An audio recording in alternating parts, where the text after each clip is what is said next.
Bwana Yesu asifiwe. Ninawasalimu katika jina la Bwana aliye hai. Ninaamini ya kwamba mnaendelea vizuri, ninaamini mko salama kabisa. Nipo hapa kama kijana mwenzenu promoting kwa ajili ya vipindi vya vijana. Kwanza kabisa tunawaletea kipindi cha vijana ambacho kitaruka Jumatatu, ambacho ndani ya vijana tunajifunza vitu vingi.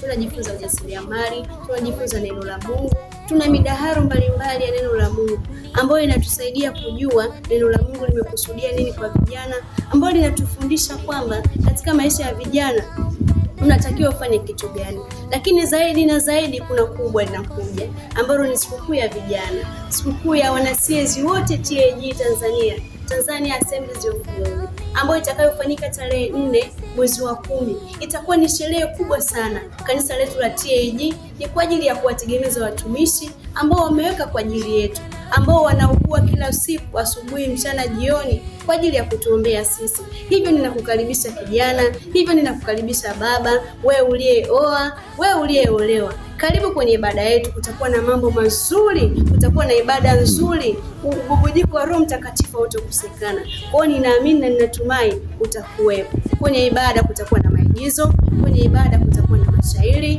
kwenye ibada kutakuwa na mtoa neno, kwenye ibada kutakuwa na vitu vingi sana ambavyo unaweza kukaribia ukaja kwa ajili ya kujifunza. Usisahau, ni tarehe 4 mwezi wa 10. Asante na Mungu awabariki sana.